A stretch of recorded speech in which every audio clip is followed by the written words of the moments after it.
Nesse vídeo aqui, vamos falar no caso chocante, revoltante da menina Vitória. É um caso que está repercutindo o Brasil todo, um caso que deixou todos revoltados. Olha, um caso macabro, um caso covarde. Cada vez que eu vejo uma história como a da Vitória, eu tenho menos vontade de morar no Brasil. Principalmente depois que eu fui pai. E se não bastasse isso, o pai da Vitória está sendo investigado pela polícia também. Ele também que entrou no radar das investigações. A história da execução de uma jovem de 17 anos na periferia da grande metrópole. Por trás dela estão também questões maiores e inquietantes. Algumas visíveis, outras não. E esse é também o passo a passo de duas grandes investigações. Uma policial, outra jornalística. Estamos nesse momento sobrevoando o município de Cajamar, 92 mil habitantes, região metropolitana de São Paulo, zona norte da grande metrópole. Nosso objetivo é estabelecer os pontos mais importantes, os pontos estratégicos do caso Vitória Regina. Pelo ar e pela terra, a sequência que culmina com uma execução brutal. Ó, tatuagem do braço também, tá vendo? 99% é crime de vingança, é pela crueldade. Covardia que fizeram com essa menina. É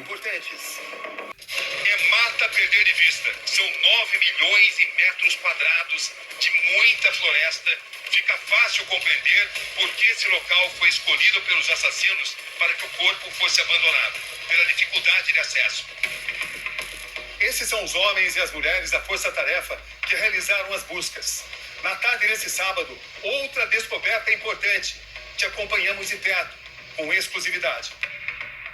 O corpo de Vitória Regina foi encontrado há 3 dias. Vejam só. Fios de cabelo e pedaços de roupa foram encontrados aqui. Vou pedir para o comandante. Comandante, só pode descrever o que acaba de ser descoberto, por favor? Enquanto os senhores iam até o local onde ela foi encontrada, percebemos aqui um mato meio derrubado e viemos ver, verificar e encontramos aqui cabelo, meia, um par aqui e outro par logo à frente. Refizemos as horas finais de Vitória e cada passo da força-tarefa que passou 70 horas em uma única semana atrás das pistas do paradeiro da jovem. Era quarta-feira, 3h30 da tarde. Essas eram as condições. Uma área de difícil acesso. Estamos na Serra do Japi. Árvores remanescentes da Mata Atlântica. Muitos eucaliptos. Essa equipe estava em ação. São GCMs especializados em buscas. Junto com eles, o cão farejador Odin, um Bluehound belga. O que chamava a atenção deles naquele instante era um odor muito forte. Mas era um trabalho demorado, exigia muita dedicação. E não havia nenhuma certeza de sucesso. Quando chegamos lá na entrada, o odor, a gente já sentiu o odor forte. Aliás, até esse momento, sim, o odor continua forte. A gente sente que o odor está forte. O corpo foi removido, mas o odor ainda permanece. Isso. Os 3 homens, mais o cão farejador, avançam por essa pequena trilha. Mesmo com 70 horas de buscas, mesmo com o forte odor, os homens ainda tinham esperança de encontrá-la viva. Infelizmente, essa esperança termina aqui. Onde e como vocês encontraram o corpo? Estava deitado aqui, numa posição, por cima do tronco, bastante machucado, bastante inchado. Agora imagina o sofrimento que essa menina não passou, a tortura que ela não passou. São os covardes. E assim os detalhes vão emergindo, e muitos deles são perturbadores. Naquela tarde, o secretário de Segurança, Leandro Arantes, chega logo em seguida. Secretário, o que o senhor observa? A forma como o corpo foi encontrado, antes de ser secretário, eu sou pai, e você vê uma menina com uma vida longa pela frente e ter a vida ceifada da maneira que foi, com requintes de barbárie, isso choca qualquer um. Um longo comboio varre uma área de 50 quilômetros quadrados entre mata, estradas rudimentares e zonas inóspitas. Estamos, nesse momento, percorrendo uma distância de 23 quilômetros. Estamos à procura do ponto de ônibus onde Vitória Regina desembarcou do ônibus. E onde, segundo testemunhas, havia um carro à espera dela. Uma grande caçada se estabelece à procura de uma verdade. A verdade em Vitória. Para refazer os passos de Vitória Regina, é preciso vir até o bairro do Polvilho, aqui em Cajamar. Esta é a padaria onde ela trabalhou durante 7 meses. Leandro Alonso é o proprietário da padaria onde Vitória Regina trabalhou. Como é que foi o período em que ela esteve aqui? Trabalhou sossegado com a gente. Ela começou como menor aprendiz, e aí com o desenvolvimento do trabalho dela, a gente efetivou ela. Algum dia ela chegou a manifestar algum tipo de preocupação com a segurança dela? Não, em nenhum momento. Pra gente, não. Dias antes de sua morte, ela decidiu trocar de emprego e atravessou a rua.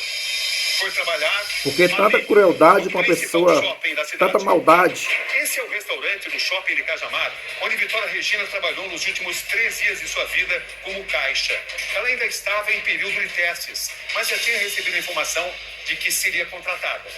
A Vitória chegou a comentar nesses 3 dias que ela trabalhou aqui sobre estarem seguindo ela? Não. Em momento algum, não. Não parecia preocupada com a segurança? Não parecia preocupada. Tipo, era uma menina, sorridente, que estava sempre ativa. Nos vídeos, a personalidade de uma jovem. 17 anos. A vida toda pela frente. Estamos, nesse momento, sobrevoando o centro de Cajamar. Aí está o shopping onde Vitória Regina trabalhava. Do shopping até o ponto de ônibus onde ela embarcou são cerca de 100 metros. Esse vídeo ao qual tivemos acesso mostra quando Vitória deixava seu emprego no restaurante do shopping em direção ao primeiro ponto de ônibus. São 11 horas da noite. Ela atravessa a rua. Aqui começa a última jornada de Vitória Regina. Esse é o ponto de ônibus onde ela embarcou. E esse é o ônibus, o da linha 900. Tudo parecia normal. Quando ela embarca em sua última viagem. Supostamente, seria o caminho de volta para casa. Cada dia eu tenho menos vontade de criar os meus filhos no Brasil. Eu amo meu país, sinto muita saudade do meu país, da minha família. Agora, criar meus filhos no Brasil, olha, hoje eu não penso isso. Primeiro, hoje eu penso na segurança dos meus filhos. Imagina você que é pai, você que é mãe, passar por uma situação dessa. É terrível. No Brasil não dá para viver. No Brasil não tem segurança nenhuma. 20 minutos depois, uma primeira parada. Tivemos acesso à última publicação nas redes sociais de Vitória antes de desaparecer. Às 11h21, depois de deixar o trabalho, ela escreve: "Bora para casa descansar, que amanhã tem mais." Naquela noite, Vitória desembarca do ônibus da linha 900 4 quilômetros depois e desce aqui, nesse ponto no centro da cidade. Aqui, ela atravessa a rua em direção a um segundo ponto de ônibus. Ela faz esse percurso que eu estou fazendo. O outro ponto de ônibus fica do outro lado da rua. E daqui, dessa posição... Quando a gente vem aqui e expõe a situação lá da Maísa, o Chico Web, ainda tem muitas pessoas que vêm aqui nos criticar. Muitas pessoas não gostam de ouvir a verdade. Não é mesmo? Quem é mãe, quem é pai, tem que vigiar mais os seus filhos. Não pode deixar crianças, principalmente crianças, expostas na internet. Como eu sempre digo, na internet tem muita gente boa, muita gente bacana, mas também tem muita gente que não presta demais. O ônibus da linha 930 em direção à casa onde morava. Daqui, ela envia uma mensagem para uma amiga. Demonstra preocupação. Sinais de que ela estava sendo seguida. Essa amiga também está sendo investigada. E eles falaram, e a vida aí tá voltando. Ai, meu Deus do céu, eu vou chorar, vou ficar mexendo no celular, vou nem ligar pra eles. Ela foi abordada por um veículo com 2 a 4 caras, onde mexeram com ela e ela se comunica com a amiga dela, passando já a sensação de que estava muito preocupada. O carro que Vitória se refere é flagrado pelas câmeras de segurança. A amiga com certeza sabia de alguma coisa. Semelhante a esse apreendido na última sexta-feira. A polícia desconfia que seja o mesmo que aparece nas imagens. O veículo era usado por um vizinho bem próximo de Vitória, Daniel Lucas Pereira, um dos suspeitos em envolvimento no sumiço da jovem. Muito suspeito, né? É o que afirma o diretor diretor do Departamento de Polícia Judiciária, Luiz Carlos do Carmo. Esse suspeito foi ouvido, foi apreendido o celular dele e está sendo encaminhado para a perícia. Mas nós já visualizamos que nele tinha imagens que foi gravado no caminho entre o ponto de ônibus até a residência da vítima. Ele fez várias gravações dessa passagem. Ele participou, né, do velório, do enterro e conduziu, acho que alguém da família. Meia-noite, no dia 26 de fevereiro, Vitória entra no ônibus com destino à zona rural onde morava e mostra preocupação com 2 meninos que estavam com ela no ponto. Essa é sua última mensagem. Ai, amiga, mas só de boa, sabe? Ele estava no ônibus, só que nenhum deles desceu no mesmo ponto que eu. Então, tá de boa, não tem problema nenhum. Assim que ela desceu aqui, ela me avisou que ele não tinha descido no mesmo ponto que ela. Aí depois disso, ela não me mandou mais mensagem. O que se constatou logo no início? Se constatou o último ponto que ela desceu, foi feito através das nossas câmeras municipais, a cidade é monitorada, nós vimos os últimos passos dela. Quarta-feira, 5 de março, o corpo de Vitória é encontrado. A polícia não tem dúvidas. A jovem foi levada a um cativeiro antes de sua morte. Crueldade com a menina. No local ele fala, nós chamamos o exame perinocroscópio, que é para detectar o exame no local. E lá naquele local não encontrou resíduos hematológicos que poderiam indicar que ali foi o crime. Sábado, 8 de março, uma verdadeira caçada aos suspeitos. O cruzamento de dados leva os investigadores até esse endereço na Grande São Paulo. A casa onde Vitória teria sido feita refém. Isso é importante a gente tentar achar onde ocorreu essa barbárie. Em Cajamar, acompanhamos o momento que esse jovem tem a casa averiguada e seu celular apreendido. Seu nome é Matheus Marques. Trata-se de um dos passageiros que Vitória relata ter embarcado com ela no ônibus de volta para casa. Conseguimos um contato com Matheus Marques. Veja suas explicações. Ele desce um ponto depois da jovem. Querendo ou não, eu desci depois dela, né?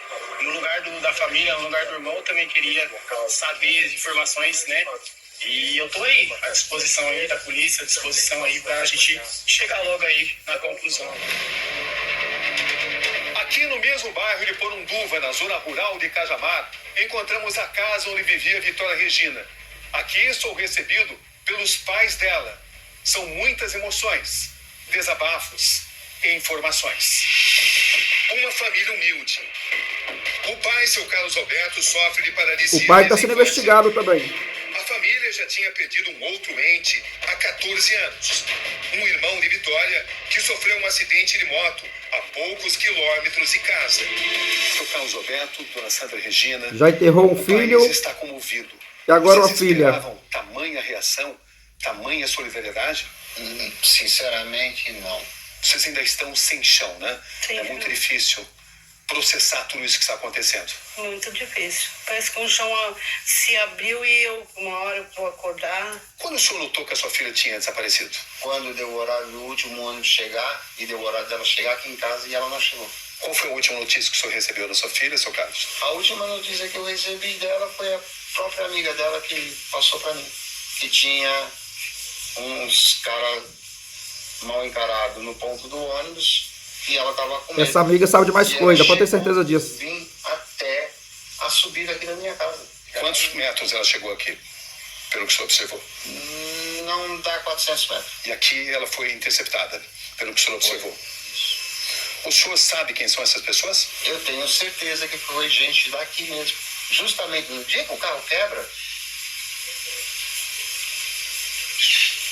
deve ser gente conhecida. Para o senhor, a execução dela foi planejada? Foi. As investigações apontam que Vitória chegou a pedir ajuda para 2 pessoas. Uma delas é seu ex-namorado, Em depoimento, ele diz que não tinha contato com Vitória há 4 meses, mas a polícia descobre que ele esteve bem perto do local do desaparecimento de Vitória. Aí tem coisa. Quando a vítima desce, ela teria que percorrer 15 minutos. Ali houve o arrebatamento.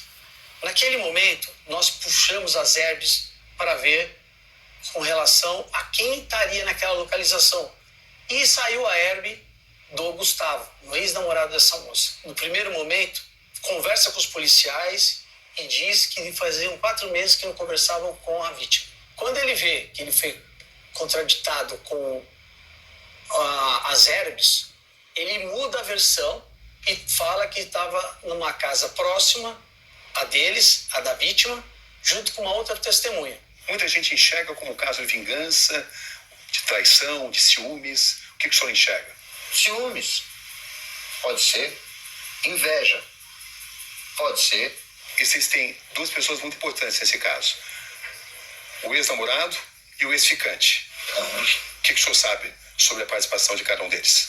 O do Polvilho lá, que é o Gustavo, que era o ex-namorado, eu não posso nem falar nada dele. Por quê? Porque eu tinha pedido para ela romper o namoro, ela falou para mim que tinha rompido.